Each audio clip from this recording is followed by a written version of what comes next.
Collecting playmats for Flesh and Blood has been a really fun part of the hobby.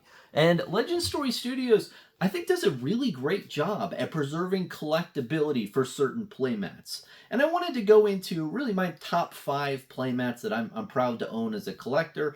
I'm not accepting any sales, so please don't offer anything. I appreciate any offers. But I just wanted to go over them. And I want to explain off the bat, just really quick, the collectability of Flesh and Blood playmats are much like rarities for trading cards. So you have this Ironrot Helm that is a common, and then you have something like this Staunch Response, which is a rare. And it's the same where you have a bunch of different playmats where some are common, they're printed like in mass because people have to play on playmats. But then you also have more rare playmats that are only printed to a certain print run and then not printed at all after that fact.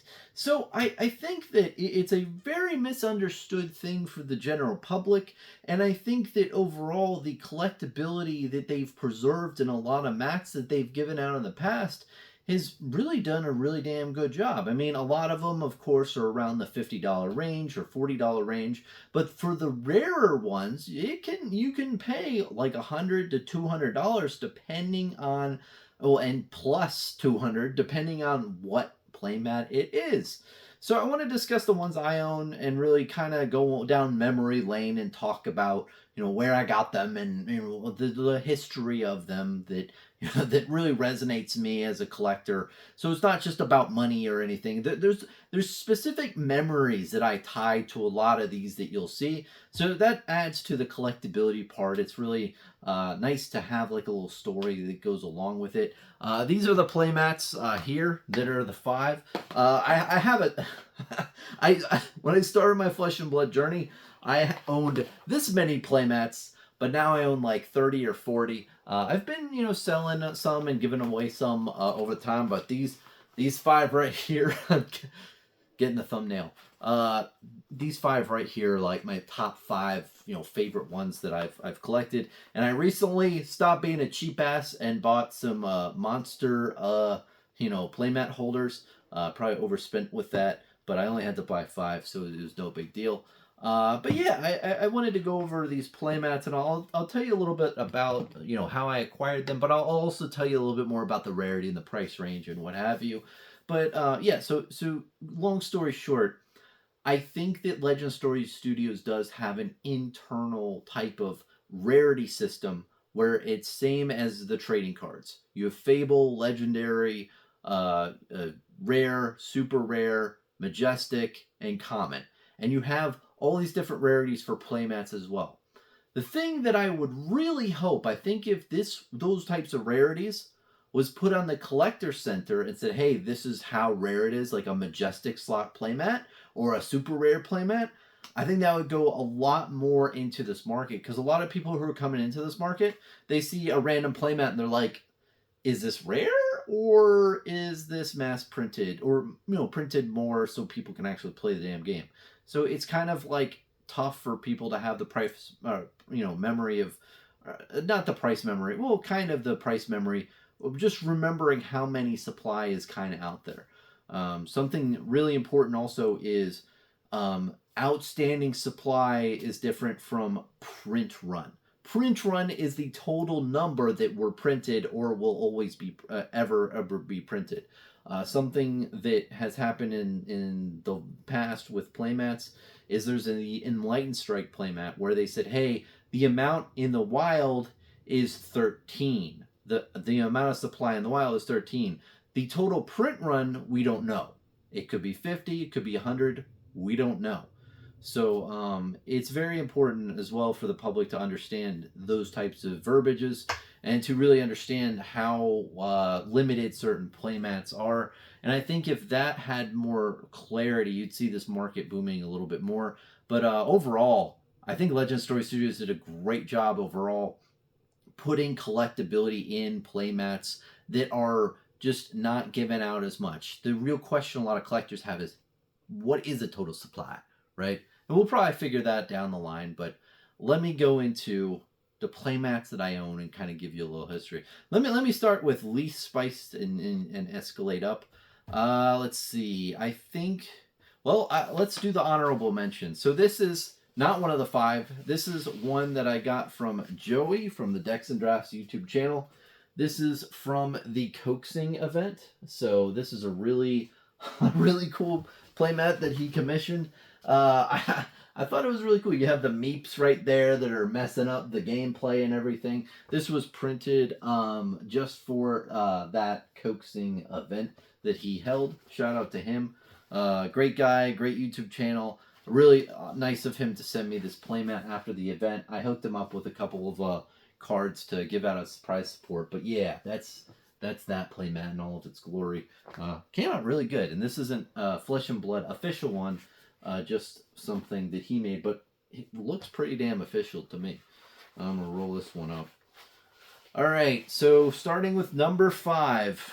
And I tend not to do top 5s, but I have honestly 5 ones that I really cherish. The rest are not as cherishable. Ooh.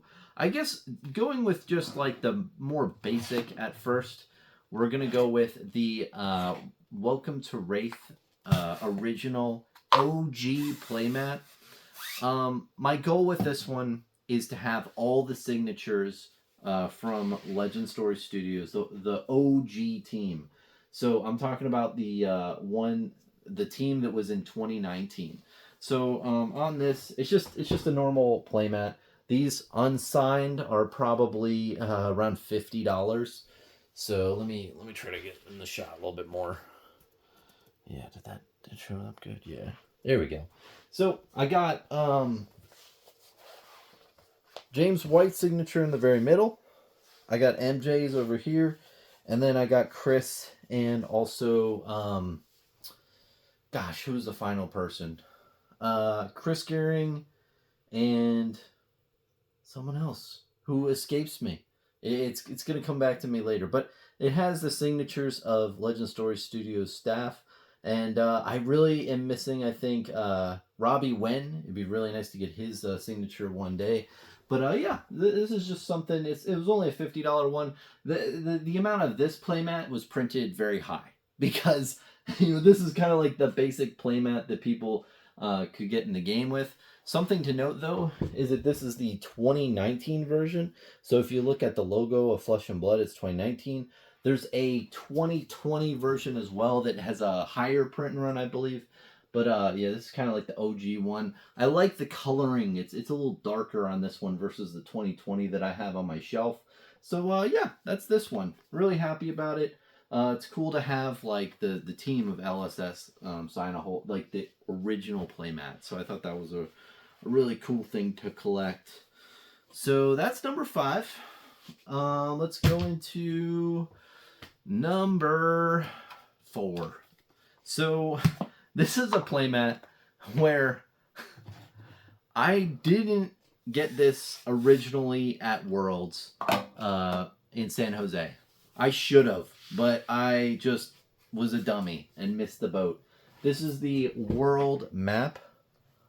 It's beautiful, man. I love this. And the kicker with this one is that at the very bottom, right, you see, or bottom left, or bottom right for you, it's signed by MJ Fatezio. And I met MJ at Worlds, and I got a bunch of stuff signed, but I didn't buy this map, and I wanted this for the longest time, man. I was, I was saying for like, a year or 2 years, hey, I can't wait until they have the actual map like this as a playmat. Like, where is it? When's it coming? And I missed the boat, but I bought it on eBay. Signed right here. I think this was 250, 200. It was a pretty penny, but I really wanted it, man. I think this does go for like 100 or so. So far, it's only been printed, I believe, for Worlds in San Jose. It probably will be reprinted, but we don't know at this time. I don't want to say that. And that's the big question is like, will it be reprinted? So who knows? But I love it. And I love how it's signed right there at the bottom. Just, really encapsulates that moment for, when I went to Worlds. So, yeah. So that's that playmat. Let me roll this one up.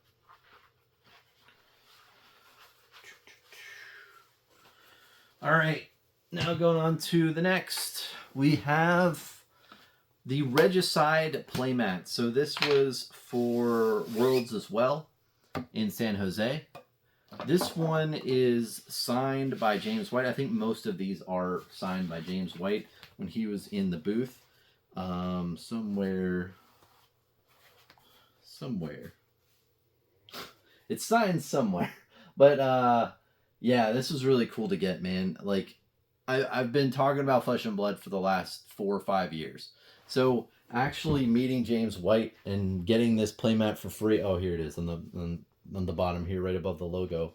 Having him sign this and talking with him for 2 minutes face to face was just a really damn good experience. It was really awesome to do that, and to get a free signed playmat as well.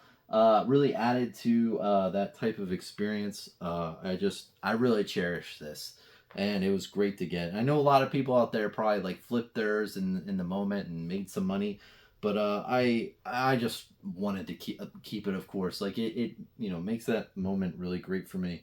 Overall, James and I talked about the card back cryptogram. I wish I did a better job at listening and asking a little bit more and probing about the card back cryptogram. Hopefully, in the future, I'll talk to him again and further that conversation. But he said some really interesting things around just the whole dark and light aspect that I can't really remember at this time. But the whole quote of the canvas of the universe and the brushstroke of creation, it's really there's a lot of depth to those statements, and I think that has more of a impact of different aspects of Flesh and Blood that I really didn't comprehend.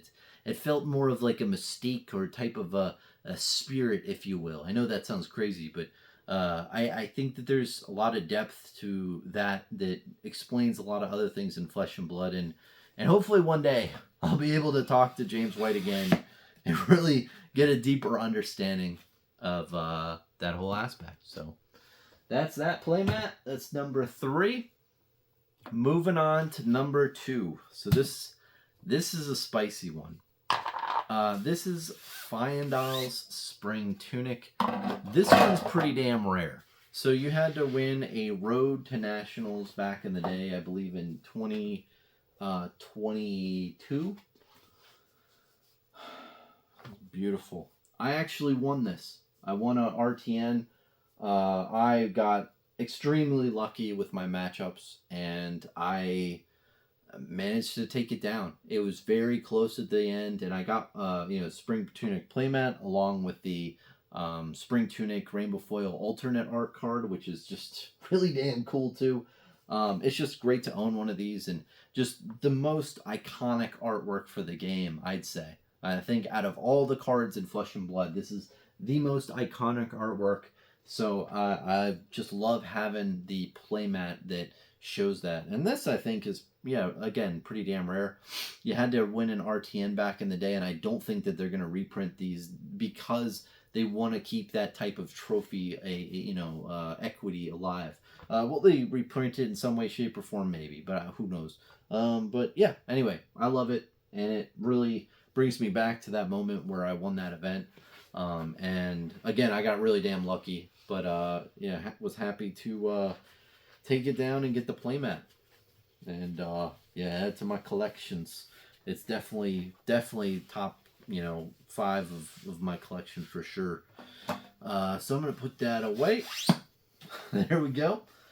All right, so this is the creme de la creme, my top valued playmat, I imagine. I think this is around $500 at this point. It may be more of a 300 range, depending what you can buy it for. This is the Slingshot Underground playmat. This is the first playmat of Flesh and Blood. The very first playmat. So if you look in the background, it's really hard to see, but I'll try to put it up to light. Good. Right here, it's a guy with like a slingshot, and he's shooting it. And this is like the shot right here. And this was kind of supposed to be. James White made a video about this. I forgot who put it on their channel, but it was supposed to exemplify the whole feeling that Legend Story Studios was, a David versus Goliath biblical event where they were taking on the big boys and trying to, make something, a company from, the ground up, and really challenging the top tier trading card games out there. And I think in the last 5 years, you can really say they've done a really damn good job at, making a market for themselves and really establishing themselves in the industry. It really is a David versus Goliath event. And I think that this is a really cool playmat to really just have from the very beginning of the game. I think in the bottom right, this is 2018 Legend Story Studios. That was like before anything, man. So the whole provenance around this was sent to a bunch of different stores and a bunch of people who were interested at Flesh and Blood at the time. I don't know how many of these really exist to this day, and I don't know how rare it is, but I'd say that this is probably the most rare out of the bunch that I have. This is like the Fable, I imagine. But just having it and knowing that, like, wow, this was the very, like, first playmat for Flesh and Blood is really damn cool. And there might have been another one. I don't know of one that exists that's a more a different playmat that is the first. I think this was actually given out in December of 2018 to a bunch of different stores. I think that's what the store that I got it from told me. They got it in December 2018. But yeah, that really ends it for this video. I appreciate you watching all the way through and looking at all the playmats I have. I hope I've really just conveyed a sense of collectability in these things, that that there's a lot to be said for them. And I think something to note too is you don't have to have some top tier crazy playmat. You can have a playmat that you go to an event and let's say you really like the artwork for a $50 playmat and it's your favorite artwork in Flesh and Blood, and you go and you meet the artist in person and you get them to sign it and everything like that, and you have an experience and you put that emotional connection to it. That's a really cool thing to collect, right? And I wish I had that for this. with MJ, but at least I have the playmat, and I went to the event. I have that type. But there's a lot of other ones like this one from that I got signed from James White. Like, having the signature on it is really cool, and I have that moment like, hey, I went there, I got the playmat, and there's like a memory tied to it. So I think that that's pretty cool. But as well, there's a lot of playmats out there that it seems like with the Legend Story Studios, when they print the playmats, they only print a certain supply. They only print 1,000. And then after the fact, they don't flood the market with tons and tons of it if the price goes up. They think, hey, this is collectible, this is special, we're printing a limited amount, so it maintains its collectability, and it's done that on the open market for many of these playmats. I mean, this one especially, this I think 30 or 300 to 500. Those prices are a little bit low, possibly, who knows. The Regicide was like a $100 to $150 at the time. I'm not sure exactly how much. And you definitely see a lot of playmats maintaining their value, which is great to see. So yeah, that's it. Let me know what you think in the comment section down below. To ramble a little bit at the end, yeah, I think that the best thing that could happen for the collectability of playmats is for more transparency around the type of how rare these things are, right? Because if I'm think of it from a brand new person's perspective, like, they've been collecting Flesh and Blood for a month. They don't know how much supply all these, like, if they look at all the playmats that I have, they wouldn't know how many supply there is for each one. But if it's tied to some certain rarity, like, oh, this is like a legendary one, and this is a majestic one, and this is a rare one, this is a common one, and if that's put on the collector center, so people have more of a general understanding, right? That you don't have to put the exact print runs. You could if you wanted to, but you just have a general understanding of what things are worth, or how many are out there.